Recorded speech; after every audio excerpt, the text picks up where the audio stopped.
Good morning, and thank you so much for joining me for Spark with Dr. Angela. I am your host, Dr. Angela Chester. You know what I like to do on my show. I want to enlighten, inspire, and empower you to become your best self. Now, Scripture reminds us that the tongue is a small thing that makes grand speeches, but a tiny spark can set a great forest on fire. And today, we want to get you fired up about a book. The Secret of the Stairs, a Robbie Raines mystery. My guest today is author Cara Amos, and she is on fire. Let me tell you a little bit more about Cara. She is a television producer living in Brooklyn, New York, who works with ABC News Lincoln Square Productions, the cable division of ABC News. She specializes in packaging true crime stories produced by ABC into hour-long programs for networks like Discovery, TLC, and OWN. Born and raised in Washington, D.C., Cara's first ambition was to be a history professor, but lured by her love of television and of storytelling, she studied communications at the University of Notre Dame and attained a Master's of Arts degree in journalism at New York University. During a long career in the television business, Cara has worked for CBS, Al Roker Productions, and Sharp Entertainment, as well as other media companies. She has produced news, lifestyle, and entertainment shows for the major television networks and for cable. She has had articles published in both Newsweek and Essence magazine. The Secret of the Stairs is her debut novel. So go on, get comfy, get cozy, get your coffee, get your tea, because we are about to get started. Good morning, Cara. Thank you so much for being on Daily Spark with Dr. Angela today. Oh, thank you so much. It's a pleasure. Now, I want to kind of pick your brain a little bit about all that you do when we look at the communications and production side of it. What made you decide that that ultimately was your field of study? Was there something that happened one day and the light just clicked on, or did you find that just over a period of time, this is where your heart really was? I think from the time I was a little kid, I've always been fascinated by words, writing, visuals. And to me, being in the communications business was a way to putting all that together. So I kind of feel like I was led into this field since I was a child, really, and, started watching TV and reading books and just being captivated by mass media in all its forms. Now, did you find that it was hard to be fill in the blank? Some people will say, well, it's really hard being a woman in the industry. It's really hard being up north in the industry. It's hard being whatever. Did you find that you had any obstacles that you were able to successfully, of course, maneuver, but there were still obstacles? And if so, how did you encourage yourself to kind of get through them? I think there are obstacles to just about anything that you want to pursue in life. You're always going to run into some hurdles. For me in the TV business, I think being a woman it was difficult, I think, at times, and being an African-American woman as well, there were hurdles there. But you know what? I felt like this was my destiny. This is what I was meant to do. And I always feel like I learn more from my stumbles and failures and, than even my successes. I feel like it makes me stronger. I think that's true for most of us. Makes us more resilient. And so, there were definitely times when I felt like, the old adage, I had to work harder than other people and stay longer in the office and prove myself. But it also forced me to become more confident and to basically stand up and say, I can do this and I can do more even than you might think. And so, it was a long climb, but a worthwhile climb. Absolutely. And I can feel the listeners out there, someone else, many of you are nodding your head saying, We know that story, including myself. How many times were we told that we couldn't do something, or maybe not for you, but you were able to do it anyway? Because, hey, we have to know when we're walking in our calling. So bravo for keep blazing that trail. Now, I want to talk a little bit more about your choosing to be an author. Why did you decide that this moment of now was the time for you to step into this particular way to communicate? Well, it was interesting, actually. Several years ago, a friend of mine who was a fellow TV producer, we were working on some shows that were coming to an end. And so we were talking about what we would really love to do next, and we both realized our secret dream were to become authors. So we thought we would take advantage of the fact that our projects were ending to be sort of a new beginning, to try something new. So we made sort of a friendship pact that we would both start writing books and would encourage each other along the way. And that's how we both got started. She went on and she became an author, and this was my first venture as well. Now, why did you decide to write a mystery as opposed to any other genre? Do you have a natural attraction to mystery, or did you just find that that's how the book was developing? Well, I did have a natural attraction to mystery, but to be honest, the first thing I tried my hand at was a romance, and it didn't go very well. It did not turn out too well. What does that say about my love life? Okay.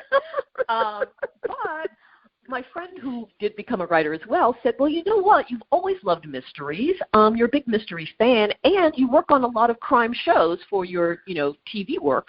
Why don't you try a mystery novel? And so I said, it's a great idea. And I did. And the minute I started doing it, it just flowed. So it felt right, just right from the beginning. Now, the title, The Secret of the Stairs.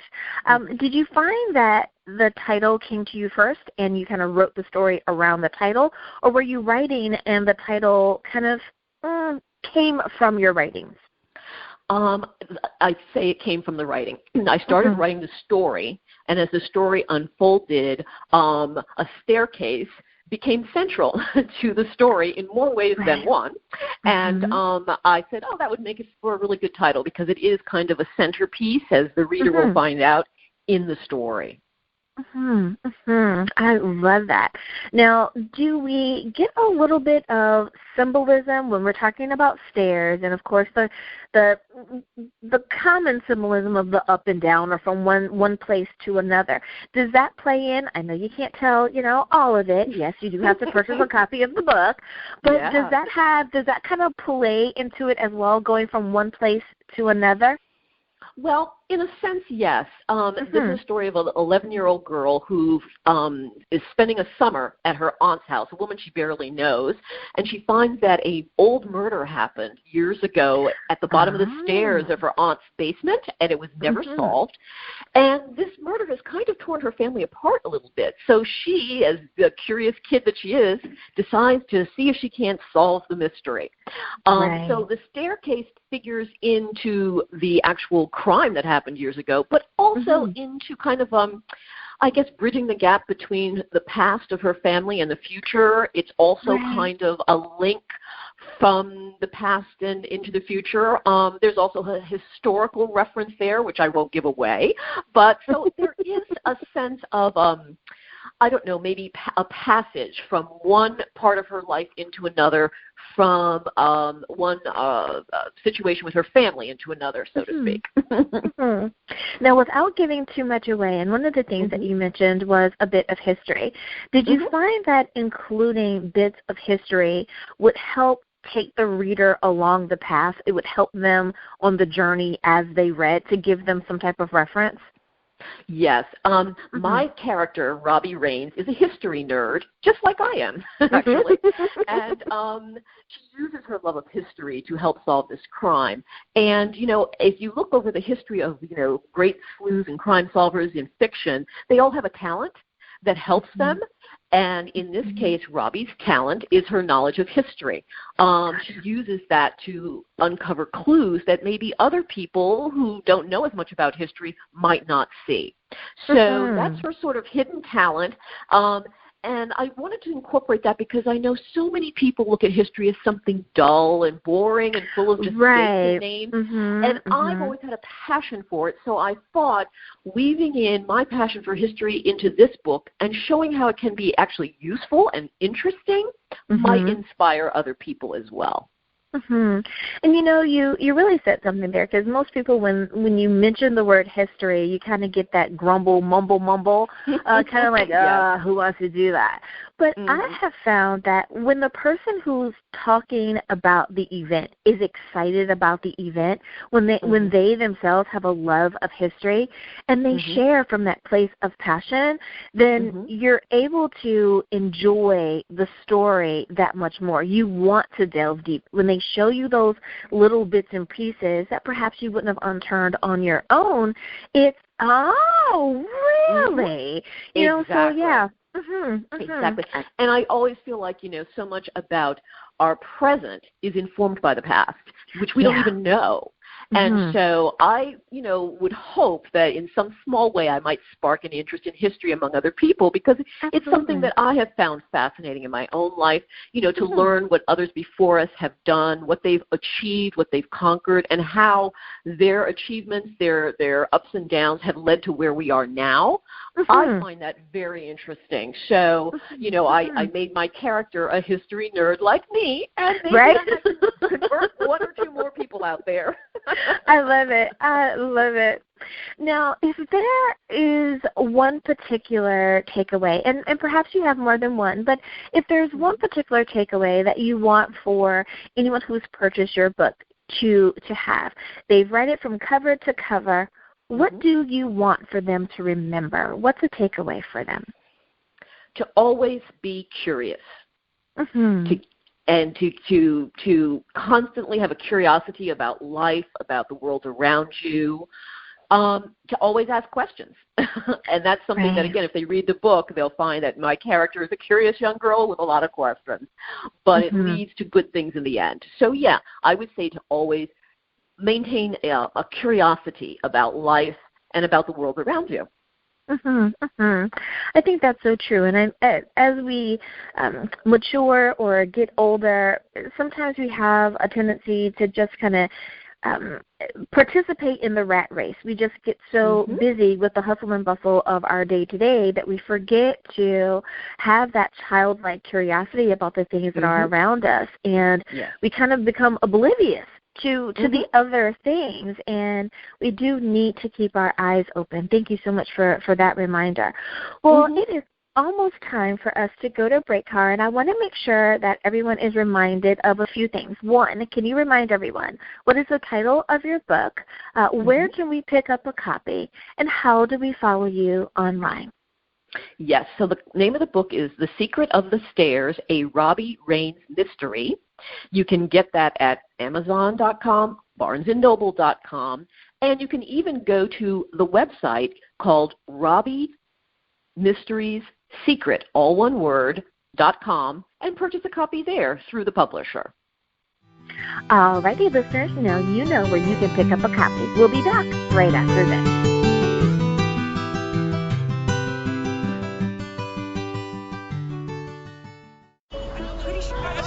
Discovery. No, just a sec. What would it look like if we listened more? Could the right voice, the right set of words, bring us all just a little closer?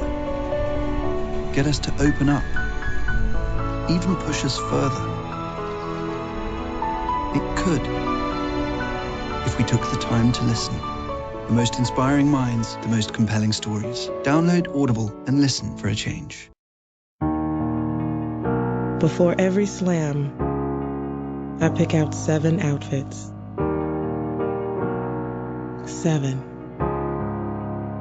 One for every match I need to win. I wouldn't pick 7 outfits if I didn't plan on wearing them all.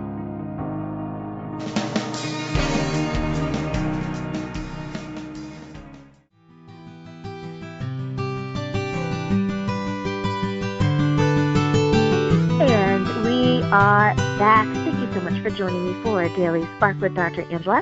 I am your host, Dr. Angela Tester. Today, my guest is Cara Amos, and we are talking about her book, The Secret of the Stairs, a Robbie Raines mystery. And I love it. Who doesn't love a really good mystery? It makes you use your imagination, and you get so involved, you forget about the day-to-day.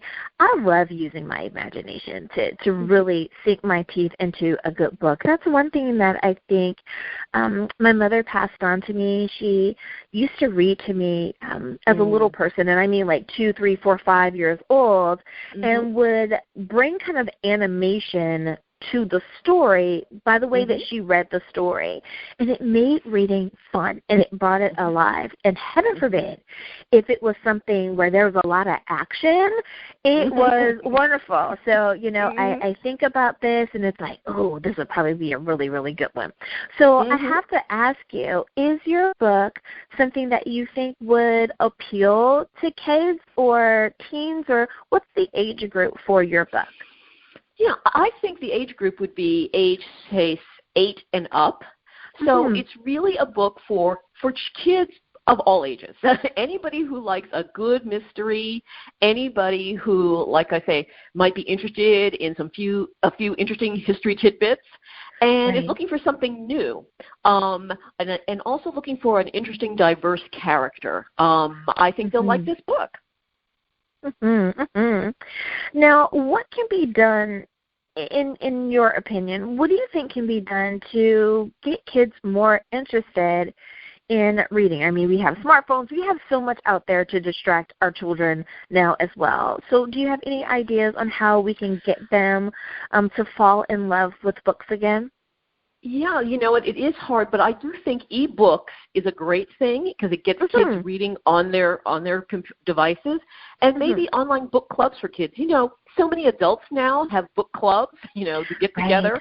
Maybe we should start having online, like, book clubs for kids, whether in person to sort of swap out play dates for book club dates, or even online book club reading clubs where, you know, you challenge your fellow readers to read a chapter and then text about it online or talk about it online, that sort of thing. But I do think that, you know, using our modern devices and downloading books for kids and encouraging them to read in groups might be a really good way, because reading is so important. Even though we do have devices today to do so much for us, it's an amazing thing, as you said, to read and spark the imagination. Absolutely, absolutely. And I'm a little old-fashioned. Everyone has heard me say that. I love to have a tangible book in my hand and to turn the pages. Nothing wrong with the Kindle edition. I sell my books in Kindle edition, but I love to really and truly that old-fashioned idea of comfy cozy in the big chair, you know, with the book and the light on, and it's like, oh, this is a real page turner. I love those moments, you know. So I'm with you. I totally agree with you. And I do think what you mentioned earlier is great, that old-fashioned idea of every night reading a bit of a book with your child is a wonderful tradition. So I think we should, you know, everybody should resurrect that if they can, because I think it's a great bonding moment between parent and child. And, and it's a great way to, again, spark the imagination for both parent and child. So I think, yes, reading like a book, a chapter or a bit a night is a great idea. Right. Now, what do you think are some of the benefits of getting children to read for pleasure? And I ask that because so many times we know that children have a tendency to read because of requirement, because of school or because of a church or so. But what are some benefits you think when it's just for pleasure? Well, learning something new, of course, is a major benefit. And as I mentioned before, curiosity, inspiring curiosity beyond your own world and the things that you see in the everyday is another great benefit. But I also think the biggest thing is that reading sparks the imagination, as you mentioned as well. And I've always believed in order to set goals in life and then achieve them, you have to be able to imagine them in your own mind first, because you haven't achieved them yet. So you have to have an active imagination. So reading helps promote that imagination. So that's what I think is one of the biggest benefits of reading.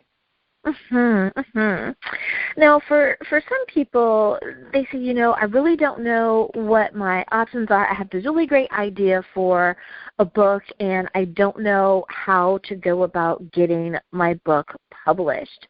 Why did you decide that, I think self-publishing is the way to go for me?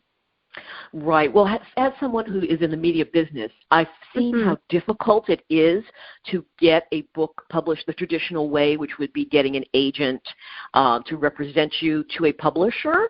And I found that nowadays there's just so much more opportunity with self-publishers. Of course, you have to be diligent, and you have to check them out in advance and make sure that they're going to give you what you want. But I find that there's a lot of freedom with self-publishing because you're in charge. You choose everything yourself. You design the cover. So if you're the type who wants to have total control of your project and make sure that your voice is represented your way, self-publishing is a very good option. I love that. Now, I have to ask, are there any new books in the works? Is this it, or will you be adding and making it a series? What are your expectations there? Yes, I definitely plan to make this a series. So this was book 1, and I have just finished book 2, as it happens. Yay! And that's what, and working on, hopefully, if all goes well, having that out early in the new year, in early 2020. So look for the second volume of the Robbie Raines mystery early in the new year. I love it. And what a great place, listeners, for us to take a very quick break. But when we get back, don't worry, I'm going to continue this conversation with our guest today, Cara Amos. We'll be back right after this. And we are back. Thank you so much for joining me for Daily Spark with Dr. Angela. I am Dr. Angela Chester, and my guest today is Cara Amos, and we're talking about her book, The Secret of the Stairs, a Robbie Raines mystery. Now, Cara, I love that we had an opportunity to talk about your book, and I think that you have sparked interest in most of our listeners, and they're thinking, I need to get it, because who doesn't want to get, a really great book for a young person to get them inspired, But I would love to ask you some questions about your process in general of how you write and how you what you do every day, because I know that there's someone out there who's curious. So I want to ask, when you're writing, do you find that the process energizes you, or are you exhausted once you've written for the day? It depends. It varies. For me, I can find it really exciting just to get a page written. It can be thrilling. And then there are other days when it's frustrating because it doesn't seem to flow. So I think, you have to kind of, I think the biggest thing that I've learned in this whole process of writing this book is to forgive yourself. If you can only write a paragraph one day and that's all you can do, fine. If you find you write 4 pages in a day, wonderful. But to not be so hard on yourself and feel like, gee, I have to write at least a chapter today. No, it doesn't work that way. Some days it'll flow, and some days it won't, and I think you just have to let the process happen. I love that. Give yourself permission and the freedom to write however it comes. Let it flow. Exactly. Man. Now, so many times we say that there are things that sabotage us or block us in all other industries. So when it comes to writing, I want to ask, do you have a writing kryptonite? Is there something that if you see it or hear it, it just totally distracts you and just pulls you in the other direction? Let me think. Writing kryptonite, that's a good one. For me, there really isn't. I guess it's because another thing I've learned, I feel like I learned a lot in this process, and it is a process, it is a journey, is that I carve out specific time to write. And no matter what, I lock myself in my little room, and I make myself stare at the computer during that time.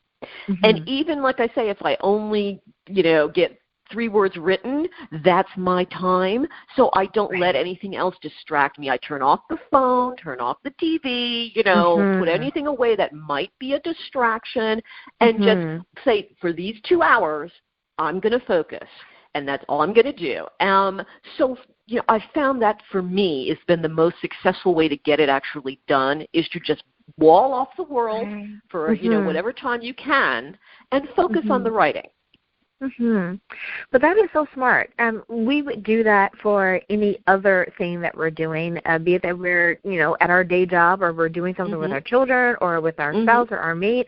We would give that undivided attention to that. Why not give the same attention to your writing? I love that. Absolutely.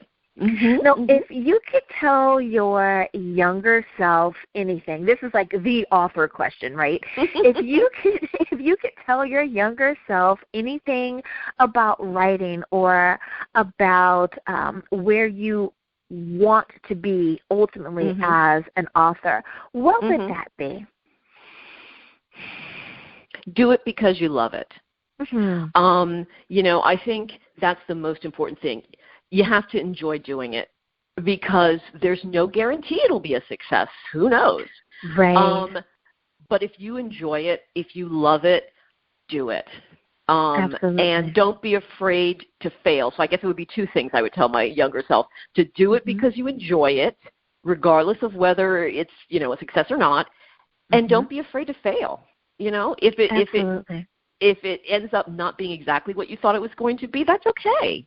It's the process from which you grow, I believe. And I think that's true for a lot of things in life. And so it's the process of writing, of the trying, of the failing, of the struggling, of the writing of sentence that you love, of writing one you hate, and learning from it. That's where the growth comes. So, yeah, I would say do it because you enjoy the writing, and hopefully you do. And don't feel bad if your first thing failed. Hey, the first thing I wrote, like I said earlier, was a romance novel, and I thought it was horrible afterward. I was like, oh, my gosh, no, put that away. So that will never see the light of day. But the process, I learned a lot, and I learned that I loved playing with words, and so I'll continue to do it no matter what. I like that. Now, how did publishing your first book change your process, if at all, change your process of what you thought writing or being an author would be?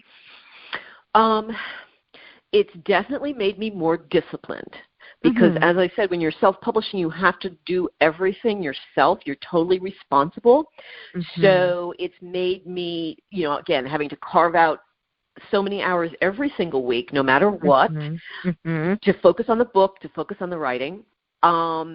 And it's made me very detail-oriented, because you're responsible for every single aspect of the book. You have to make sure it's been corrected and fact-checked and everything yourself. So you're the boss. So I guess, and I think the thing that I've learned, and I got this from my writer friend who I told you about earlier, the pact we made. She's written several series. And, one of the things she constantly says, and it's true, is if you're going to be a writer, you have to write. I mean, and by that, meaning it has to be not a hobby, it's something you do. Like you get up every day and you go to work, you get up every day, you brush your teeth, you comb your hair, carve out time, whether it's every day, twice a week, once a week, but you have to carve out a time to write. If you're going to be a writer, make some time in that schedule to write. And so, I feel that's part of what I learned through this process of doing this. I love it. I think that is some of the best advice that anyone could give. If you're going to be a writer, you must write. Awesome. Tara, thank you so much for spending time with me here on Daily Spark with Dr. Angela. Our time is up for the day, so if you could, before you leave, could you remind everybody again, what is the title of your book, where can we get a copy, and how do we follow you online? Certainly. So the book is The Secret of the Stairs, a Robbie Raines mystery. You can find it at Amazon.com or BarnesandNoble.com. And check out the website RobbieMysteriesSecret.com, and you can order a copy there as well. Thank you again for being a guest on the show today. Thank you so much. And listeners, thank you for tuning in as well. And as always, may the Lord continue to shine His face upon you. May you receive His grace and His mercy in all that you do. Until next time, everyone, be blessed in the Lord. Bye-bye.